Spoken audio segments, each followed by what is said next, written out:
السلام عليكم ورحمة الله وبركاته. حياكم الله في مقطع جديد على قناتكم، قناة غزال جيمر للألعاب. واليوم يوم الفزعة، فزعة يا حبيبي فزعة. في البداية حبيت أشكر جميع المشاهدين اللي شاهدوا المقاطع، والحمد لله ارتفعت عدد المشاهدات طبعا مع تجاوز 100. يعني شعور لا يوصف حقيقة. وعلى رأسهم لعبة فزعة اللي يعني سبقت الكل، وحتى سبقت اللي هي وورد اوف تانك بعدد المشاهدات. والظاهر انه راح نتوصل جمهورنا جمهور فزعة، بالاضافة طبعا لباقي الالعاب الثانية. وبهالمناسبة السعيدة بالنسبة لجمهور فزعة حبينا نقدم لكم هاي الدعاية حصريا للعبة فزعة. إذا كنت مش عارف من وين بدك تبدأ، إذا قريتك كان عليها هجمات ورا هجمات، إذا من أول اللعب طفشت طلعت المباني برا وجوا،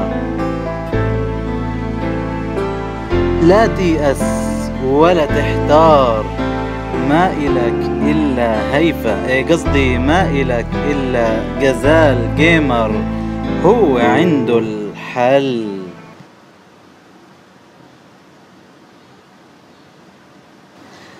فهذه كانت مقطع صغير يعني حبينا نهديه لمشاهدين فزعة، وسامحونا إذا كانت يعني ما كان كثير كيوت عقولتهم. المهم فإحنا اليوم مع فزعة ومن جديد مع فزعة، وإن شاء الله بإذن الله تعالى ابتداء من الحلقة القادمة راح نبدأ بسلاسل فزعة. وأنا حاب إنه أي واحد بحب إنه يشاهد فزعة يكتب لنا تحت في الكومنتات إنه حاب مثلا يشوف حلقة تانية في الأسبوع، حلقتين في الأسبوع أو أكثر. وإن شاء الله بإذن الله تعالى إحنا على استعداد بهذا الشيء، وكل همنا إنه تكونوا مبسوطين معنا وما تشعروا بأي ملل، وإن شاء الله إنه المحتوى ينال إعجابكم في كل مقطع فيديو. في هذا المقطع بشكل عام نزلت هذه الهجمة. طبعا حاليا أنا هدفي بالهجمات كلها هجمات تجميع للموارد، وبعد الخناجر عندي مستواها متدني للتجميع. وحاليا الحمد لله باقي لي تقريبا بس فقط مدفع واحد بكون بنيت كل المدافع المطلوبة، وساعتها بإذن الله تعالى برفع السور لمستويات جميلة جدا، ونبدأ بعدها إن شاء الله الرحلة في الصعود في الخناجر إلى أعلى، حتى إن شاء الله نقدر نصد الهجمات اللي جايتنا من المستويات اللي فوق. فهذا بالنسبة للمقطع اليوم. وقبل لا أنسى لمن شاهد هذه المقاطع أو شاهد مقاطع في قنوات ثانية وقرر يلعب فزعة لأنها من الألعاب العربية، حقيقة واحد بتشجع إنه يلعبها لأنها من مطورين عرب، وهذا الشيء اللي احنا بنتمناه إنه تكثر هذه الألعاب اللي بتكون من مطورين عرب، حتى الواحد يعني يكون في عندنا ارتقاء في المستويات بالنسبة للألعاب اللي بيقدموها العرب، وبتنال إعجاب سواء العرب وغير العرب.